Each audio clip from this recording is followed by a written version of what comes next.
Okay, this is our tutorial series on Bedrock Agentcore, and basically what I have here is a cloned repository that AWS provides that is called Amazon Bedrock Agentcore Samples. Now, if you look on YouTube, you could find a lot of different things which have examples like this, but what I want to do is I want to go through these tutorials and really take a close look and learn Agent Core by looking at implementations and architectural images and stuff like that. So basically, you can clone this repo and you could you could download PyCharm, which is a development environment I'm in. It's for free, and you could open up this repo, and to my surprise, it is just a fantastic way to look and learn using PyCharm, Python, Python environment setups, and architectural diagrams, etc. So I think Amazon did a very good job with this, and I think this is a good way to really get started with development. So let's dive into this, and I'll tell you a little bit about it. Okay, so basically there's a bunch of directories here. You have the Amazon Bedrock Agent Core samples, and you have this environment at a very high level. This is a Python environment, virtual environment that the project uses, and basically in here you have all the libraries that get installed with the requirement files. And so what you need to do is really use this at a high level, samples level, and you could see all the projects that are, all the Python libraries that are installed. And in particular, what you'll see is Bedrock Agent Core Starter Kit. You'll see Bedrock Agent Core. You'll see Bodo 3. That's the Amazon SDK to use Python and Agent Core. And there's other things, there's dependencies like Bodo Core and etc. Now, I have not been really struggling with these. I think it's a really good environment if you learn how to use this repo correctly, and I'm not saying it's simple, but just get rolling and it'll happen. So what I found was a couple of things. As I'm going through these tutorials, if you see my command line prompt, I am actually using this environment. So these are the libraries that I'm actually using, and they are at the level of the Amazon Bedrock Agent Core samples. But when I go into one of these folders, like here I'm in the tutorials folder, I could be running inside of one of these tutorials, and I'm using that environment that's set up at the samples level. So make sure you get that working before you do anything, because it's very important. Now, if I go into one of the tutorials, and what we'll do with this with these videos, these series of videos, we're going to go through the tutorial. So the first one, the first folder focuses on Agent Core Runtime. So we could look at these different folders, and what you'll notice is there's an image directory, there's a README. I'm in my PyCharm, and I have access to these folders. So now I'll show you there's images here which show you the architecture and the overview. So if you quickly look at these images, what you'll see is basically you'll see an architecture diagram which shows you the Agent Core Runtime, the very high level Agent Core Runtime. There's ECR, which has a container image, and there's an agent instance in it, and you could ping it and you could invoke it, and there's an IAM execution role. So you're saying to yourself, what I'm thinking about here is being able to, these projects can run locally, can run remotely on an Amazon account, and could also be hybrid. And there's also multiple agents, multiple runtimes, and stuff like that. So it's very interesting. But what we want to do is very simply move slowly and really learn what we're dealing with here. So let's see what this other image is. Okay, so this shows that the agent tools and the code, there's an Agentcore Runtime decorator, an identity config, an observability config, and there's this application developer, and you're using this and you're configuring this Docker file, and the Docker file gets built and it gets registered in this ECR repository, and then it runs. And it's running, and the agent's running, and there's a runtime endpoint. So your user and the application, that is the client application, can invoke this endpoint and say, "Tell me what the capital of US is," or "Tell me how to cook lasagna," or "How do I make lasagna?"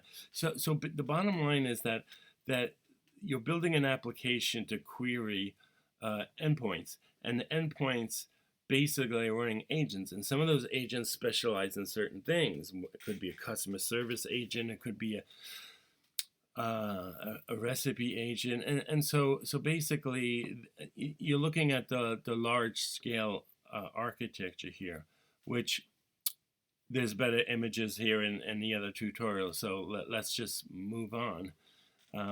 So let's just see these images, and these architectural images might apply to all of these folders. But if I look and I look in the hosting agent, there's its own images directory. And there's an image in here. So I say, okay, I'm focusing on the hosting agent. There's a couple of them, demos, Strands agents, LangGraph, Strands with OpenAI, Crew AI with Bedrock. And you don't have to go through all of them. Go through one of them. I suggest you use Strands because it seems to be what Amazon's using pretty consistently. But let's look at this image. Okay, so basically what this is a diagram which basically shows the agent code, and you could run locally an execution environment and run the Python agent locally, and you could connect to Amazon Bedrock Agentcore and have decorators which point to endpoints and tools and stuff, and entry points and tools and stuff. And basically, you could have the agent logic and health check, and you could run this thing locally with the Agentcore by invoking local. You could run Agentcore and actually run this in the AWS execution environment. So this is a pretty let me see if I could increase this. So this is a pretty important diagram, because what you'll notice is you could easily run run a local dev environment and not need an AWS account, but when you use the execution environment, you're actually deploying to AWS, you're running to AWS, your agent code could still be on the laptop, but you're running against large language models and stuff in the execution environment. And the other thing you got to realize is that you have AWS set up on your Mac or your laptop. So basically what you're doing is you're using the credentials on a laptop.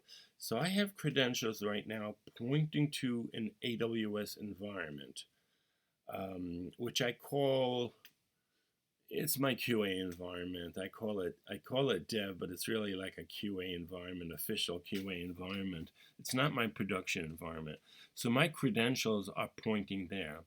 So some of these demos use the East region, some of them use the West region. Just be aware of that you have to make sure that that that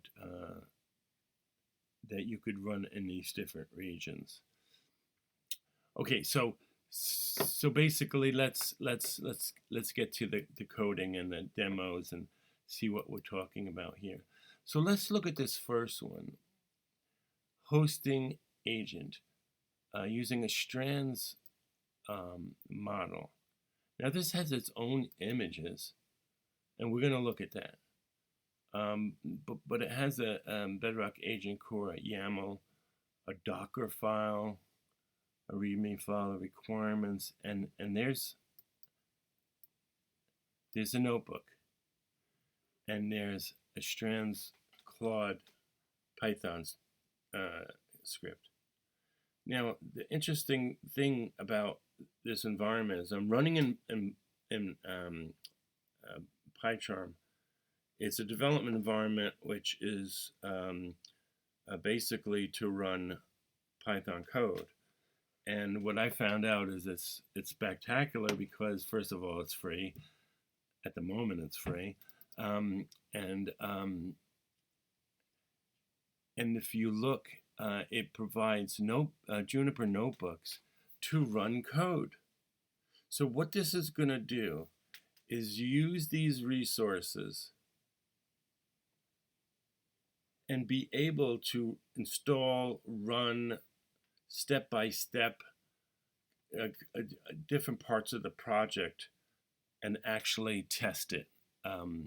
So this is very good stuff. So we look at this file here, because this file is going to install the requirements, and it's going to write a client code, and it's going to do whatever we need to do.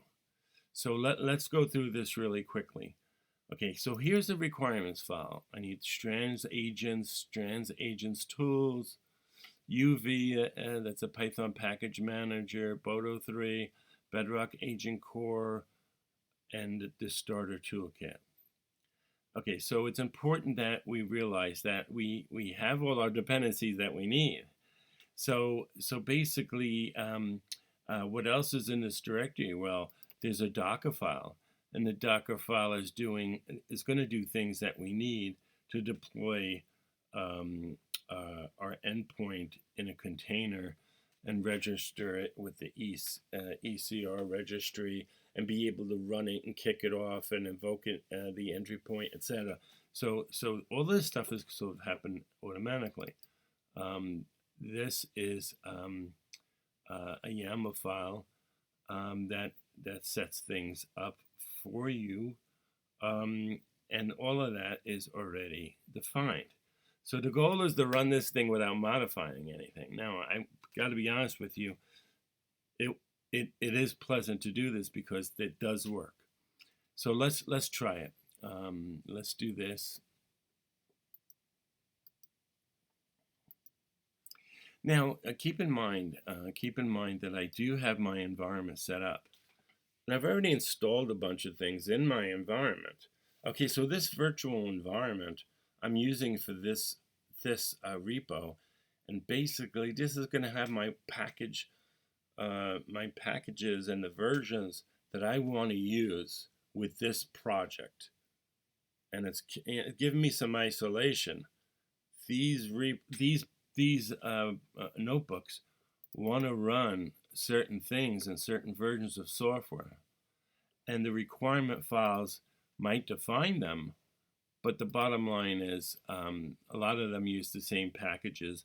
Some use different packages. Some use pandas and NumPy and other packages, so they just get installed. But it's really, everything is under my virtual environment here. Now, I do suggest you look at a video on how to create a virtual environment, how to switch between virtual environments with Python projects.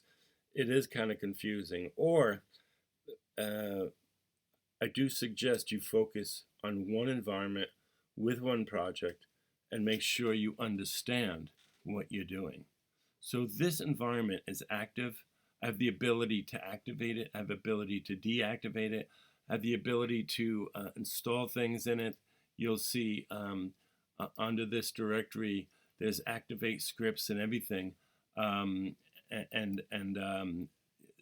it's as simple as creating the virtual environment, installing packages in the virtual environment. Once you see this in the command line, you're installing packages in the virtual environment, and basically you're activating the virtual environment. And when you activate it, you do see it over here, and based on that, you are running this command, and it's looking at this virtual environment for all the packages that it uses. So you can go on to the documentation for UV, see what it's all about, and now this is the notebook. So if you don't know how to use notebooks, if you go into Amazon SageMaker, everything's based on notebooks. You can create a project, it creates a notebook. You could run these files in the Juniper notebook. The Juniper notebook also runs on the command on a laptop, so you could run it in a laptop. This looks like it's using a plugin in my charm that works, and so I'm not going to criticize. I love it. It runs inside my development environment, and fortunately, I haven't had any issues with it. Okay, so what I do first is I'm in this notebook. I could run all the cells. I could run a selected cell below, or I could just click on this arrow here and run. Now, what's happening here, if you look in the bottom, the notebook kernel is starting. So it's running Juniper Notebook first, and it looks like it almost looks like as if this install didn't happen because it has to run the kernel first. So I'm just going to wait for this to end. Okay, now we're good. Now the install is happening. Notice it's automatically installing. Like I said, if you get this to work, this is the closest I've seen to being able to use Python and AWS and Bedrock, as simple as it gets. So this is really good. And if you look at some of the AWS developer advocates, they create repos like this as well, close to it. They might even take some of these projects and simplify it a little bit. But I would use this as is, and what I'm doing right now is I am installing all the dependencies. Now notice I can go here and say, what am I installing?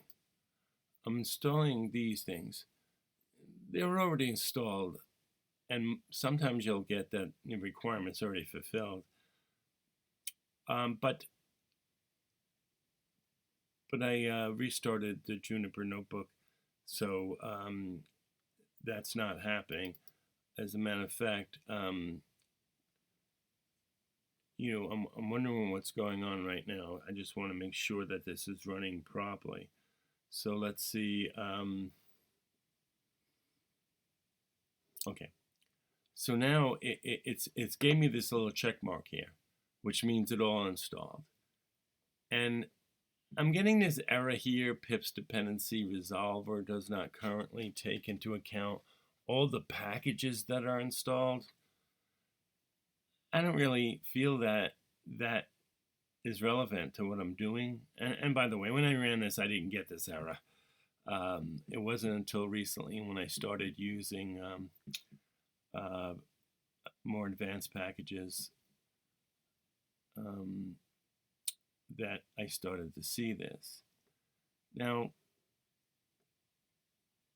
and it's also telling me about conflicts with open telemetry, which I'm not really using. I'm not invoking any command lines with this to do observability. So I'm going to ignore this for now.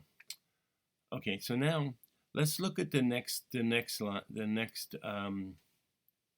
cell. Okay, so in this cell, this command here in Junima Notebook is writing this file. Now notice the file will show up in the directory. However, I'm in other folders and I'm writing the file, and I don't see it showing up in the directory, but it's obviously being used.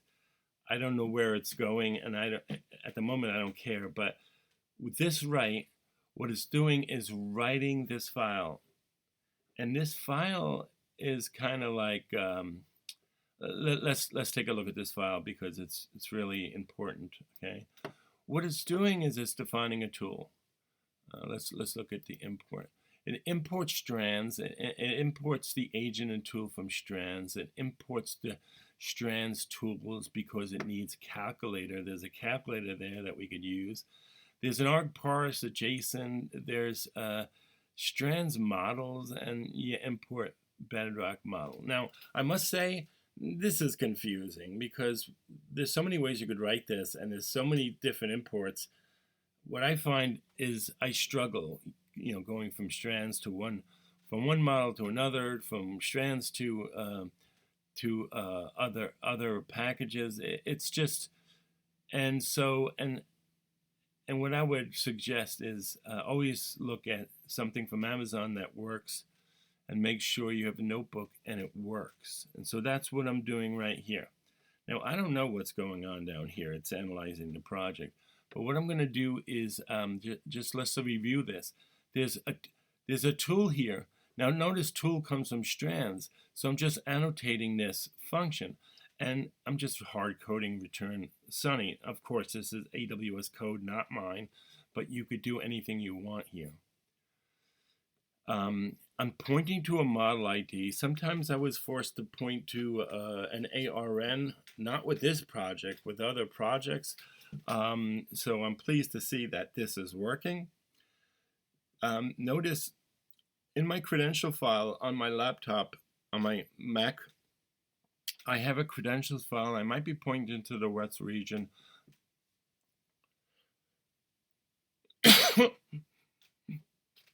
Excuse me. I think I am, but I think the models work anyway if you're on east to west.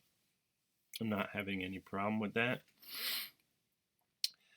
And so we define a model by instantiating a Bedrock model, and we define a model ID. So that is the model. So now when you instantiate an agent with Strands, notice Strands, we're importing the agent from Strands. It's simple. And it's designed that way to be really lightweight and simple. All I do is point to the model, and I define the tools that I'm using here. Calculation and weather. Let me see where's my tool for calculation.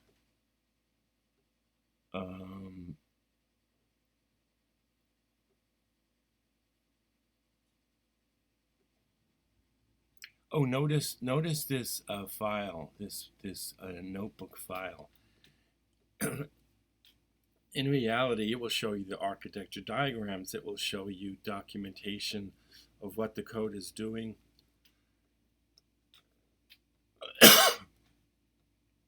Over here, it starts telling you things. Prepare the agent for deployment with Agentcore. So it is really the way to learn. Let me click on this and see what happens. I'm going to click on this and I'm going to run it. Now, all this thing did was write this file. The file is right here. It just wrote the file out. But we're going to point to this thing with our endpoint, with Agentcore, and we're going to invoke it. So that's the way this notebook is operating. It's doing certain things it needs to do. And when we use Agentcore does all this magic with deployment and building and using these files, and we're using this as an endpoint, this Strands. I mean, it's sort of as a client, right? But the agent really could run on the laptop or on the server in Agentcore. So let's assume this is running in Agentcore. Let's assume that the agent's going to use an LL model and look at these tools and look at these tools and figure out which one it should call. So there's all this interesting stuff going on. Now here, it uses, this is the function Strands agent bedrock, and it invokes the agent with the payload. And the payload is a prompt. Did we define the prompt yet? You look and you say, no, I didn't define the prompt yet. What's going on? Okay, so don't get too confused. Just go one step at a time. It invokes the agent with a prompt. And so we'll get to what the prompt is. But the prompt could be read from, the agent could be asking, prompting the user to type something in, or you're typing something in as a user. The application is sending the prompt over, and the prompt is invoking Bedrock agent. So this is user input. This is the prompt, and the agent gets invoked. Hey, tell me tell me what the weather's like. Now notice there's tools here. There's calculator tools and there's weather tools. So weather tools just hard codes it's going to be sunny. So, but it could call an API and find out what the real weather is in your location. Okay, but basically, and if the LLM can't figure out, if the agent can't figure out and ask the LLM, there's no, ask, give me the lasagna recipe, a recipe for lasagna. And there's only two tools here which are calculator and weather. The LLM model would say, let me use my own brain, let me use my own mechanism to give you what you need. And it might return it to the agent. So keep that in mind, that there's probably a priority list here. There's probably different things you want to do here. But if you ask the LLM model, what the weather is, it might start asking you questions. Where are you? What state are you in? What time is it? Blah, blah, blah. You never know what's going to happen. But in here, the agent and the LLM are just going to say, okay, invoke my weather tool or invoke my calculator tool. So just to be clear, the tools there are to be used. The tool annotation is to define what those tools are, and the agent and the LLM have to figure out what's there, what's it used for, and should I use it. So now let's look at the rest of this. It basically runs a parser and parses the arguments. It gets the payload and parses the arguments. Gives you a response. It calls Strands agent bedrock. JSON loads with the payload. And so now I get the check mark here, so that is done. Now this line here is going to run the client and give it a prompt. And even though I'm in the notebook and it's running this thing and giving it an argument, we will eventually have an endpoint in running an agent core, which we're using this as an app entry to give it a prompt. And keep that in mind, loosely speaking. Let's just see what happens. Let's run that. I should have cleared out my notebook, but I restarted the runtime. But I didn't see the button on top to do that. See, it's up here now. Restart kernel, but it wasn't there when I first got here.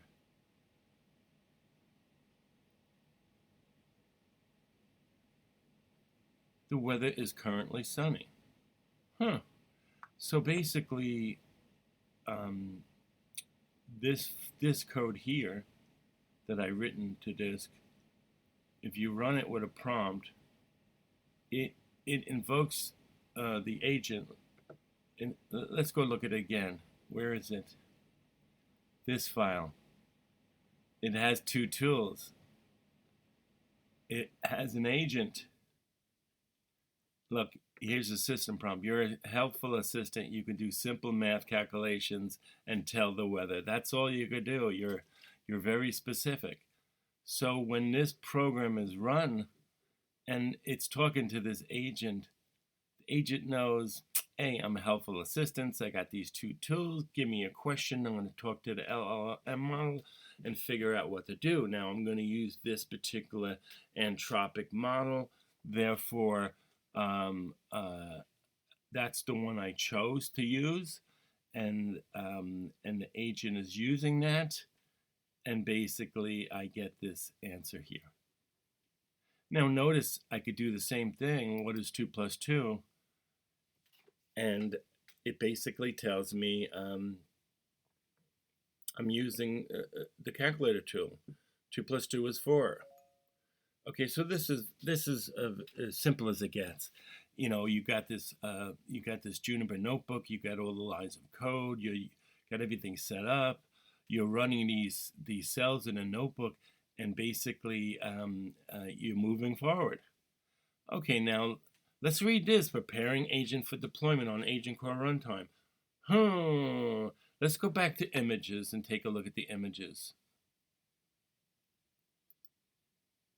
Let's see what's here. So this is architecture local. This is using your local environment, okay? Using your local environment, the user asks the question.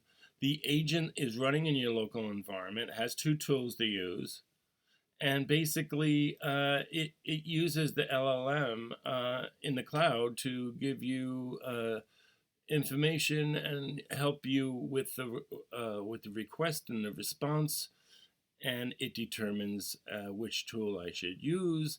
So there's some interesting things going on here, which I'm not going to get into.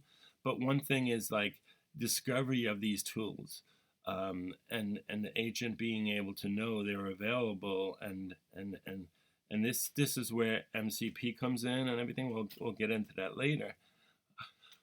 But this is good stuff. Okay, now let's look at this. Doesn't use the Agentcore runtime. It's just using Strands agents. It's very simple. Now let's look at this. This is using Agentcore runtime. This is a little bit different. We're in the cloud completely. The agent's running in the Agentcore runtime. It's doing this thing, and it's invoking the LLM, which is also in the cloud.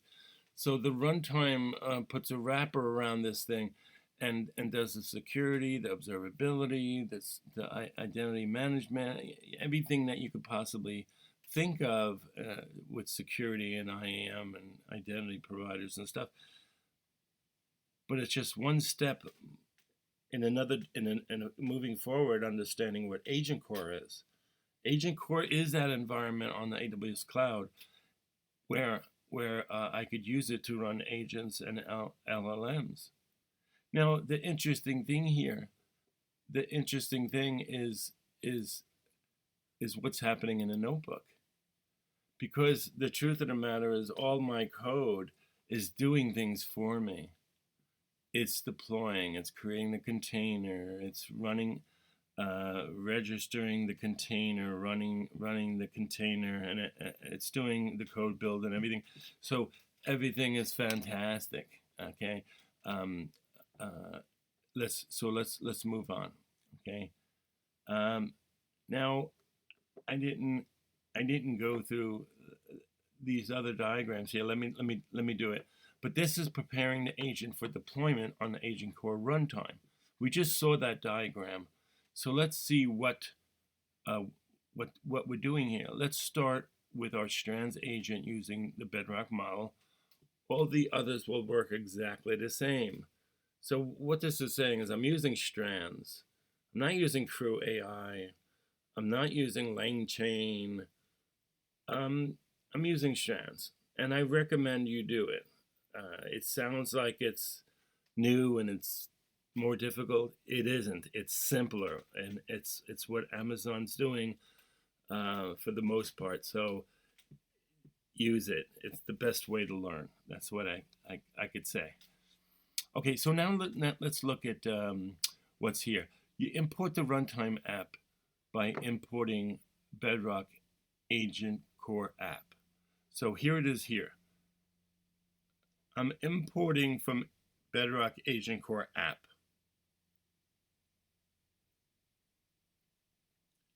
And I instantiate an app.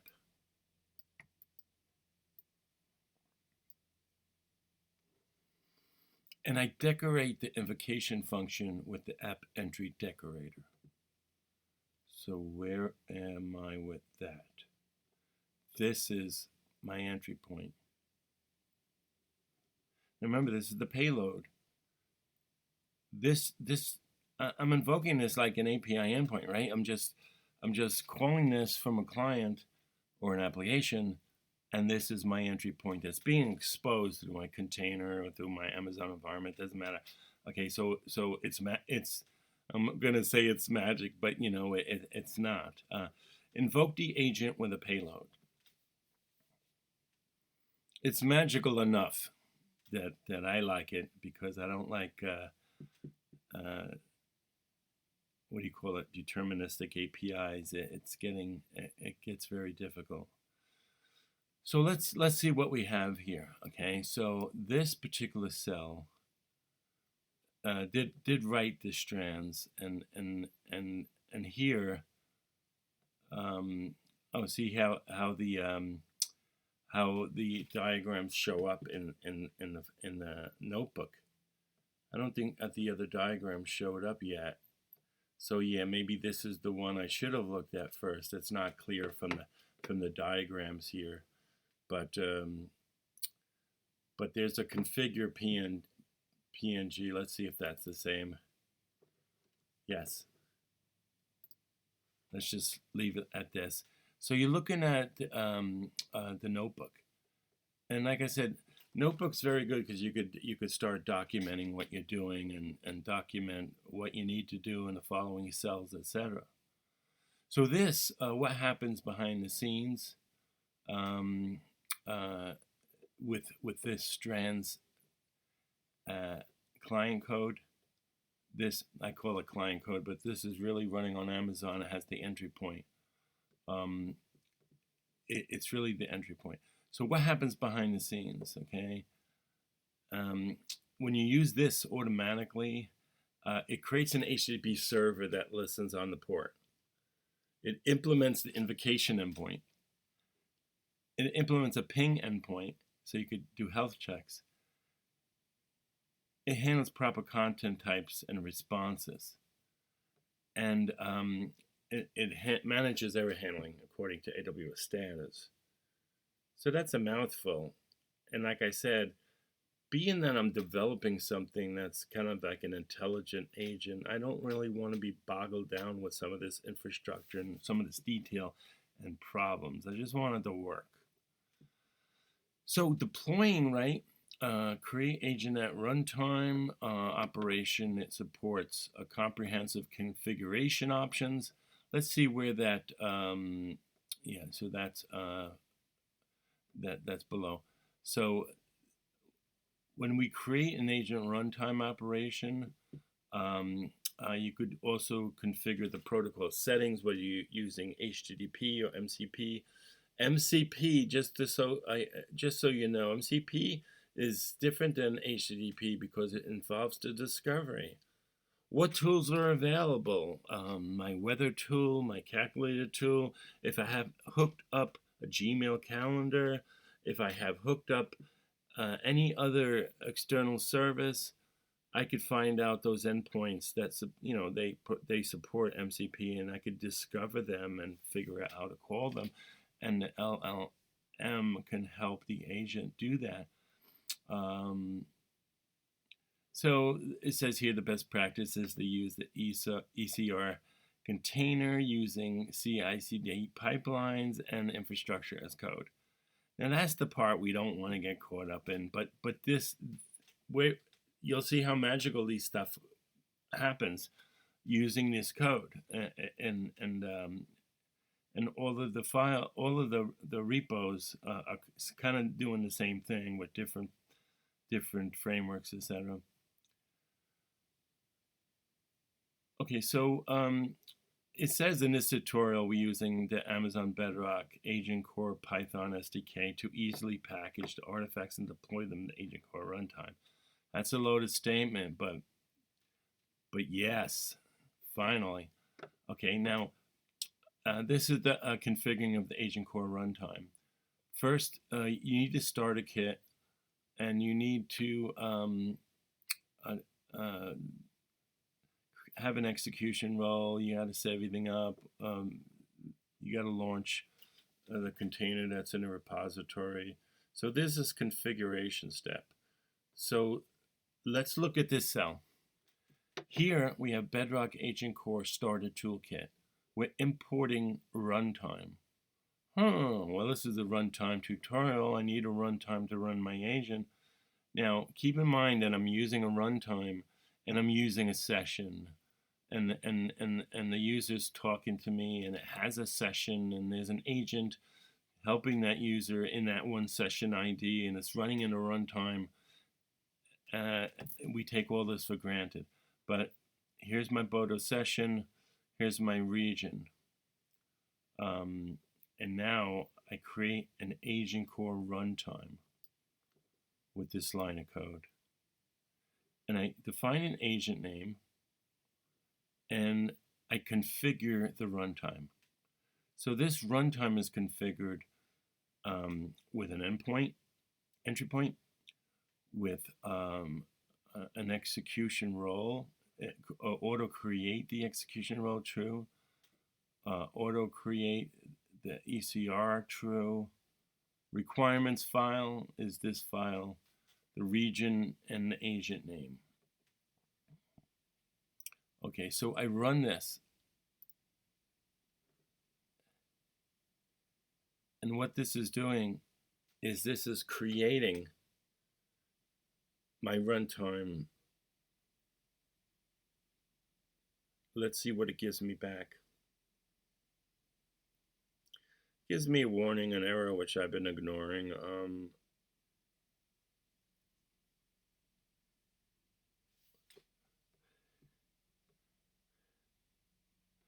And I get these errors. Okay, so let's look at what we have here. Default deployment, no container engine needed. No container engine found, not installed. Default deployment, code build, run Agentcore launch for cloud-based building and deployment. Warning, platform, current system is whatever. AMD 64, but Bedrock Agent requires ARM64. For redeployment options and workarounds, see this. Let me ignore that for now. I think that's a little bit more output than I saw the first time I ran this. But the bottom line is here is that we generated a Docker file. Here is the Docker file. So it's in my Bedrock. It's in my hosting agent Strands with Bedrock model Docker file. So it is this one here. This thing got generated. Now I generated it before. I used it and I deployed it and I hit the app endpoint. But let's just, well, I'll go to it in a second. Let me finish reading this. Keeping Strands getting started as a default agent. Bedrock Agentcore configured,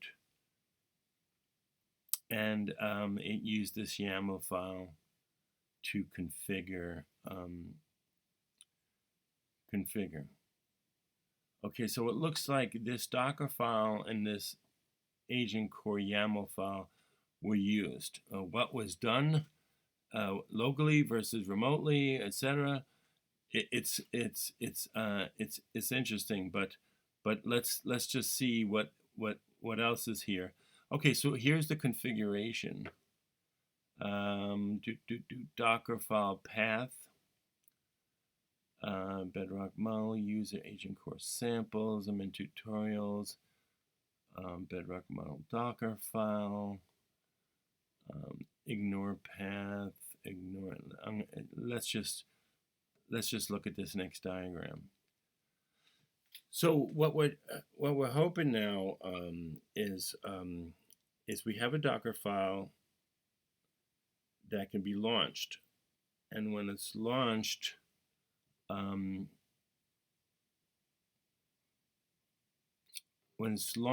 the Docker file is now we're communicating with Amazon, and basically we're using code build to build the Docker instance, and we're registering it with the repository, and then we run it, and we're running the agent and the runtime endpoint.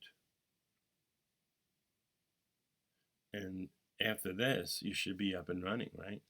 So this is getting the server side pieces working based on this diagram. Okay, so let's launch this. Okay, and let's see what it's saying. I'm in code build mode. Build. No local Docker. Available deployment modes. Starting code build. In this account. This is my account, my Amazon account. Setting the ECR repository.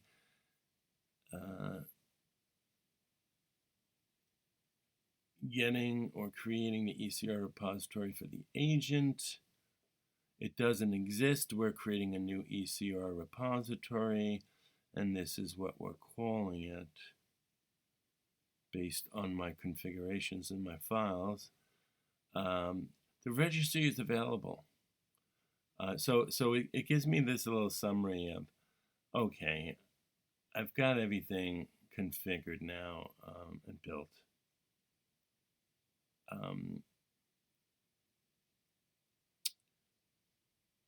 Now I'm getting this error here. So this is what I'm going to do. What I noticed is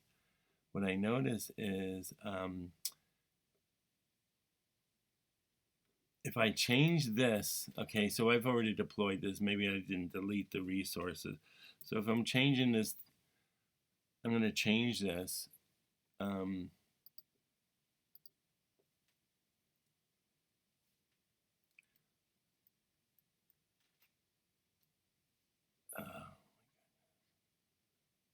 I just added a number here, 32.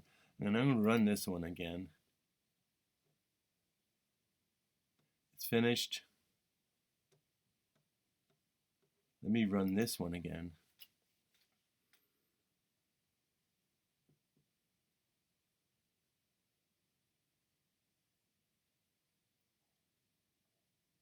So I haven't really looked at, I ran into this problem a couple of times. That's why my names had 1, 2, and 3 on it.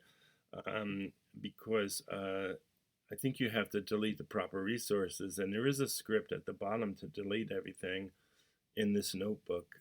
Let's just get there first before we do that.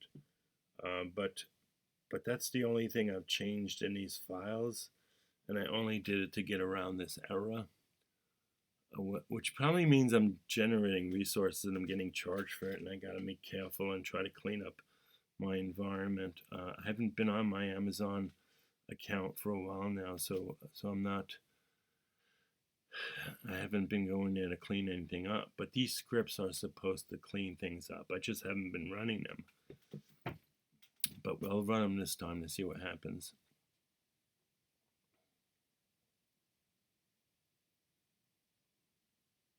Okay, now notice we got the green check mark here. So all of this stuff worked. Okay, so now let's check the Agentcore runtime status. So what I'm doing now is I'm going on and checking if the agent is available, and it says my agent is ready, right?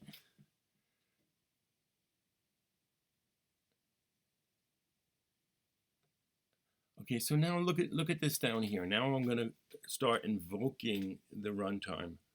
So invoking the runtime means that now I have this deployed and up and running, and now my application has to invoke the endpoint the entry point.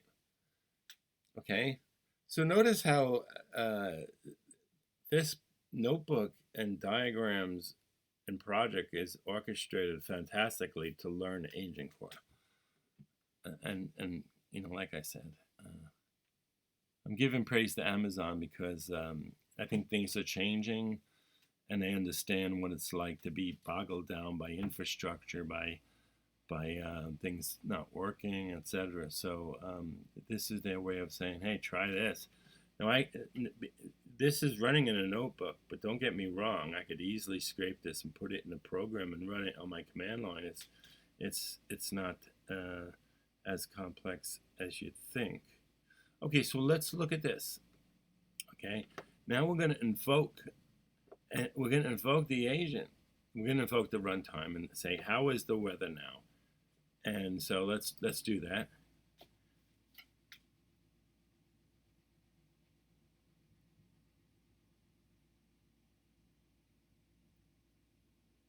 I'm guessing at this point I'm running the code in my notebook, my Juniper notebook, but I'm talking to Amazon using my credentials on my Mac and invoking that agent using the app entry point, let's say.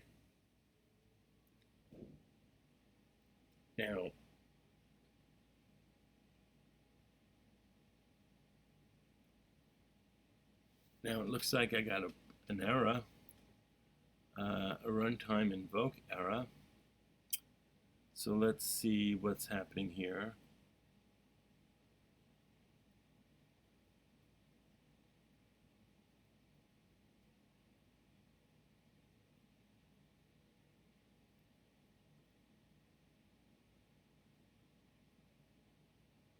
This is not good.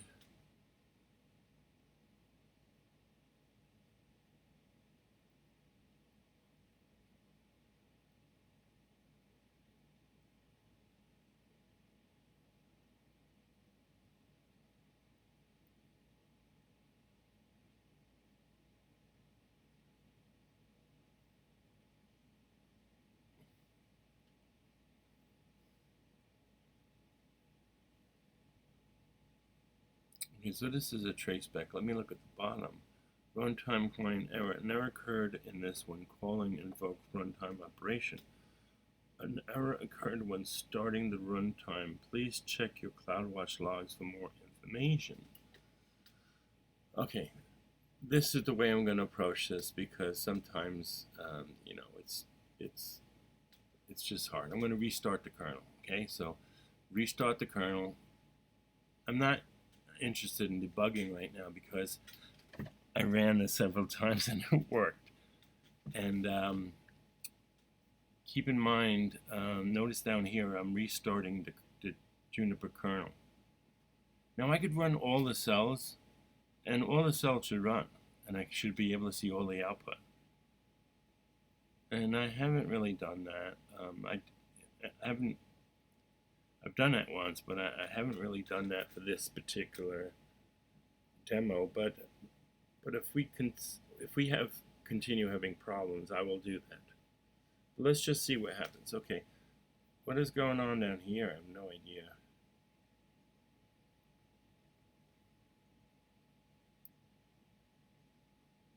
Nothing.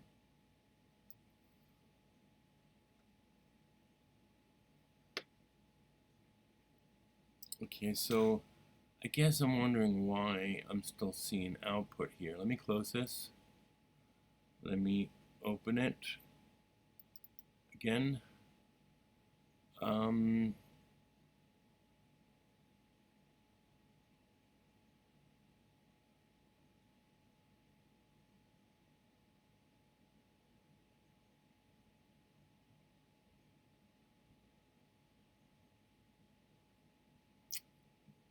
You see,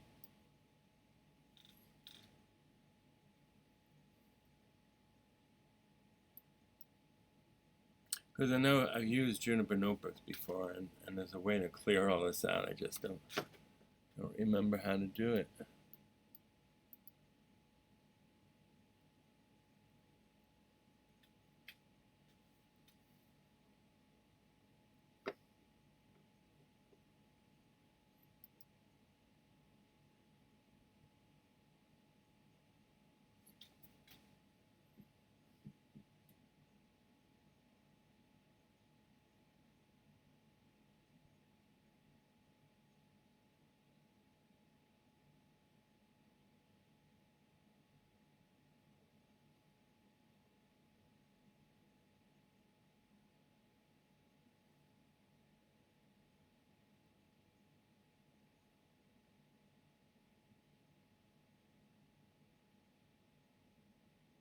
Notice I have another window open over here.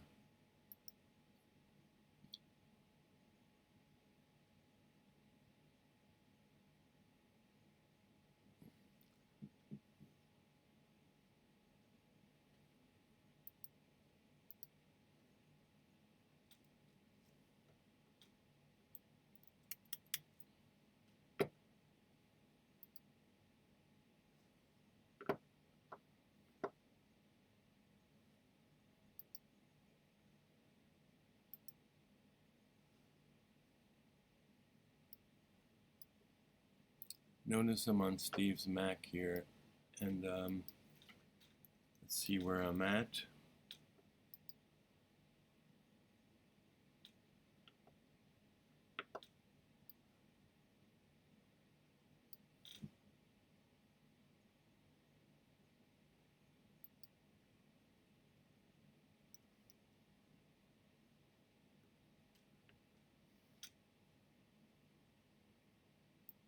This is horrendous.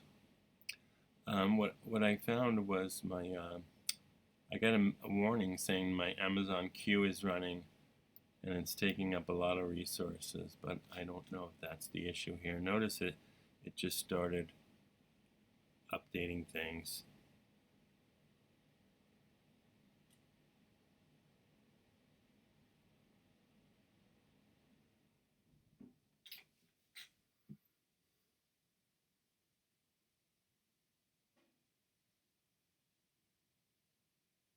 You know, each one of these notebooks has this file to install. The requirements sort of they sort of overlap, but you got to be careful because the versions have to be appropriate.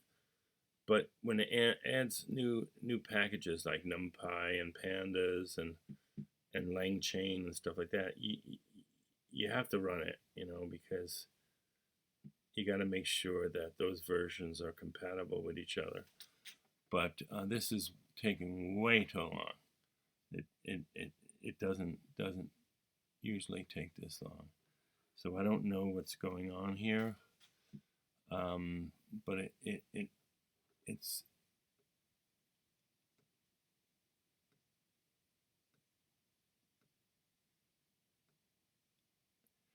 you know, these are not necessarily errors.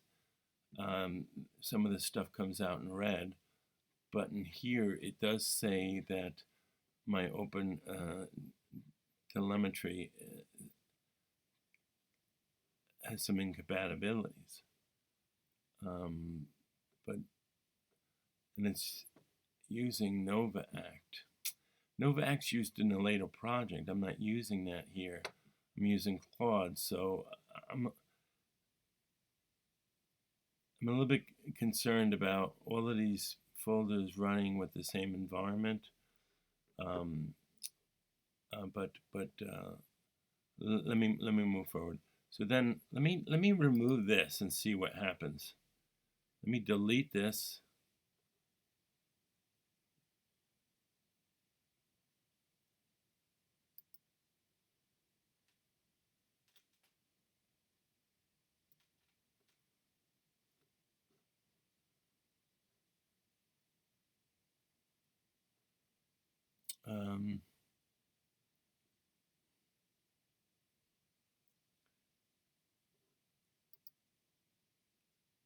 Okay, where did it go? It looks like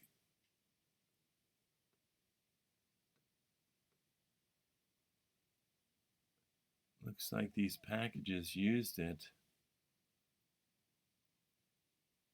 All right, I'm going to ignore doing that. I'm going to cancel it.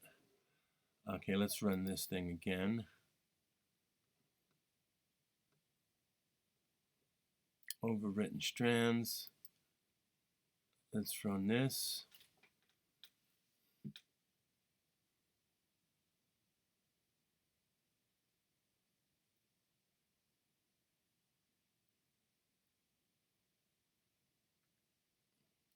That's locally. I'm running these things locally and it's working. And I'm running your tools, the agent and the tools locally. Now I get to here.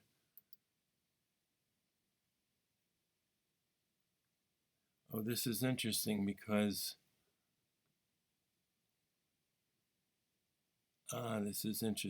this one this one ran Strands Claude. It first wrote it, and then it ran it. This one is writing over it again.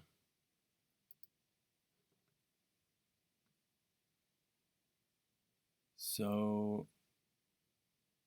I'm going to assume it was overwritten properly.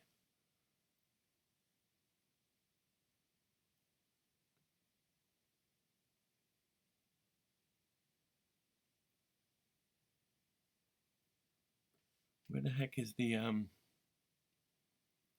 it's interesting, up here it did 2 plus 2 and it used the calculator.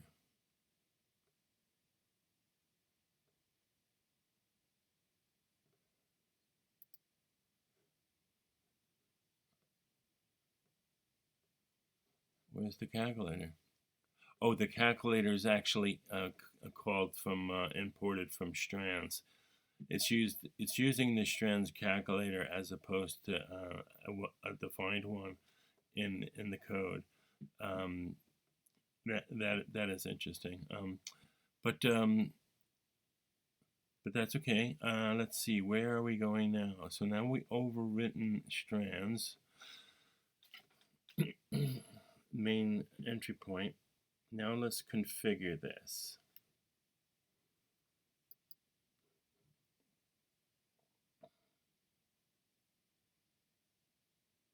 Oh, this is going to give me the same error.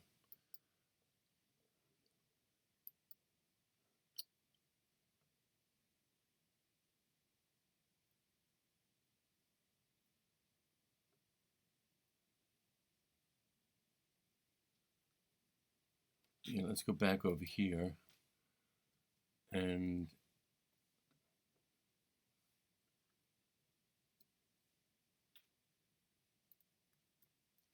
I'm just going to name this 6 and run this.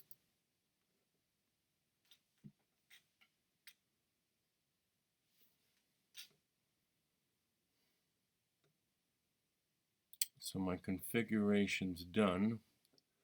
I'm going to launch it.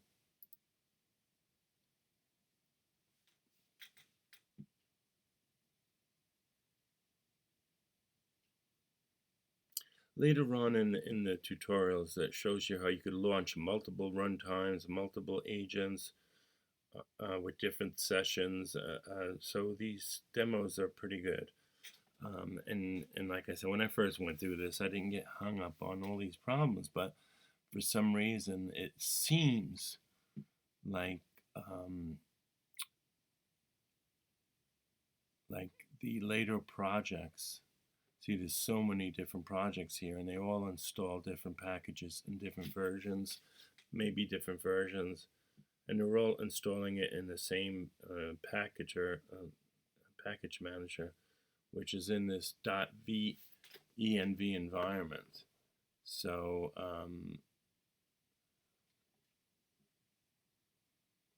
so here it tells you the runtime logs, the trail logs, the observability URL, and what did this step do? What did this do?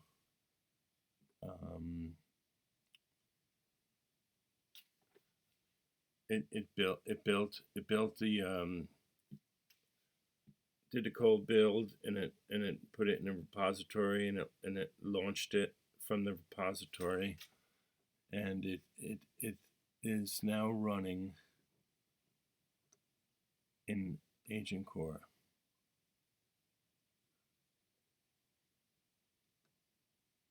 This is really hard to read. I don't really like the red. The red looks like there's something wrong. Here it's polling the endpoint and it says it's ready. So now we check the status, and it's ready. Now here's where we had the problem. Let's do it once more. It's invoking the runtime.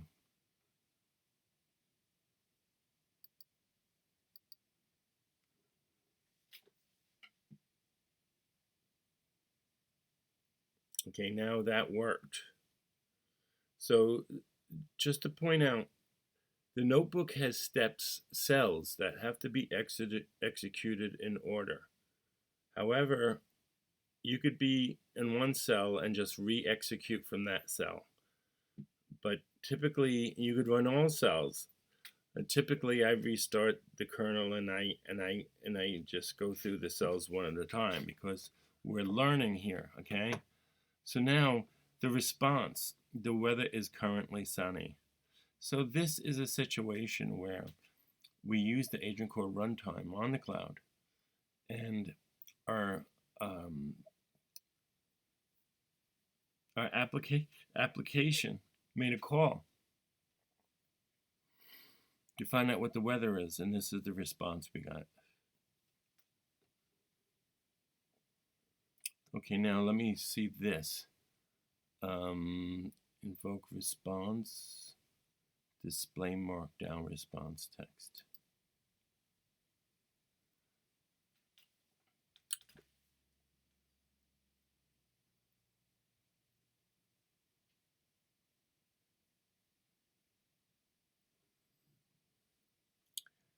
Okay, now we're going to go a little bit further. Invoking Agentcore Runtime with Bodo 3. Now that you have the Agentcore Runtime was created, you can invoke it with any AWS SDK. For instance, you can use Bodo 3 invoke agent runtime. So now if you look at this, it imports Bodo 3, creates a client, and it invokes the agent runtime. It points to the agent ARN, and it asks the question at the payload, what is 2 plus 2? And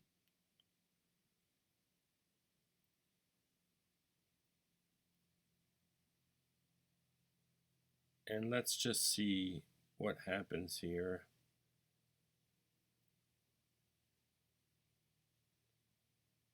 And it catches exceptions.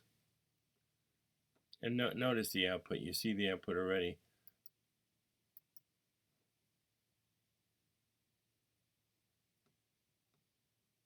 Two plus 2 equals 4. Now here's the step that I don't do too often because I'm so interested in still using this and studying it and doing what I want to do.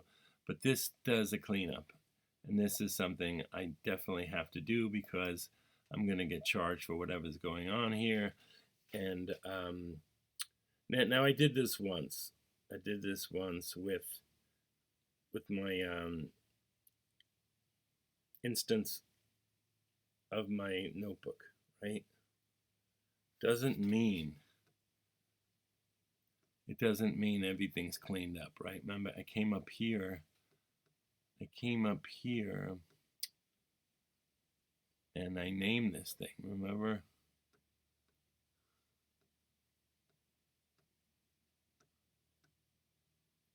I call this Strands Claude Get Started number 6. So I've got like 1, 2, 3, 4, 1, 2, 3, 3.2, 3. I got a couple of numbers of my agent name that I deployed. So I expect my Amazon work environment is not completely cleaned up. So when I go there on my Amazon account, I'll clean up as much as I can. Or I could go back. I could go back and set this back to the original, which was this name. If I run it, I might get errors. If I clean it up, I might be able to clean it up. But at the moment, I don't want to be bothered with that. So, so let's go back Let's go back once more and talk about the images. Okay, so there was this local environment where I'm running locally, and you'll see how to do that. You could just run a dev environment, and you could be running Strands agents and stuff. I don't know if Strands needs that local environment, but there is some tutorials which show you how to run a local environment, and then you're running locally the tools and the agent, and then you're just calling Amazon Bedrock LLMs to invoke LLMs and process outputs. And it's good for testing. Well, it's good for testing, but I would prefer to be completely in the runtime because I'm going to be accessing a lot of different things. So this is more like it, right? React application, you're talking to an agent. The agent's running an Agentcore Runtime. It's got tools. It's using RAG. It's calling external APIs. It's talking to an LLM for reasoning, logic, and whatever it needs it for, and that you're getting responses. So this is really what you want to get in the practice of doing. And then of course there's this configure where you're configuring a Docker file. Now keep in mind, my tools could be lambdas, serverless stuff. The Docker file is used to configure a Docker file running in AWS, but the bottom line is the agent and tool code uses models and frameworks and decorators, and the developer is configuring this thing, which gets built and deployed and registered and runs and everything else like that by Amazon technology.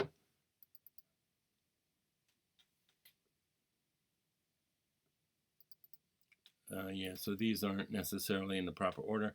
Here we're launching, so basically the Docker file's configured and it's launching, and that uses code build in the repository and the runtime, and so now the agent's running and the endpoint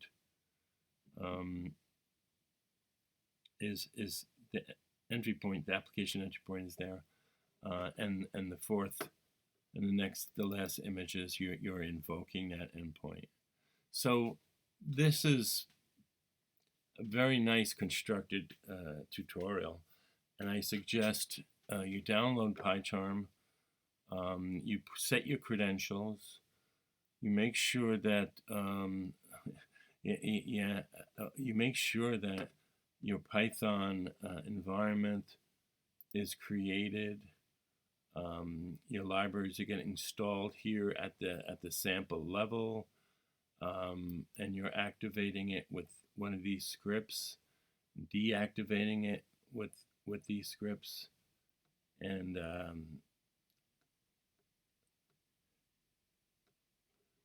just make sure that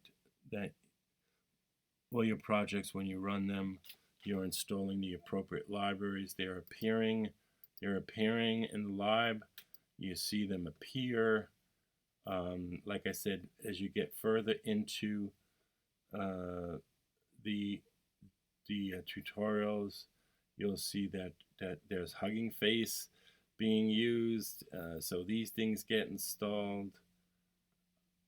There's a lot of things like the Lang chain that's being installed and used in the demos. Langsmith and stuff like that. Just to point out, I don't feel comfortable bouncing around with these different libraries. Now, LangChain is awesome. There's no doubt about it. LangGraph is useful too. And some of these demos go and use LangChain and LangGraph, and but to learn Bedrock and start with Bedrock and to learn everything you have to do and what the architecture is and how to use it, you got to start with one of them, and because as soon as outside of these projects, if you start using LangChain and LangRef, you might get caught up with a lot of problems with your environment. So what you want is a well-defined repo to really define and keep you in line.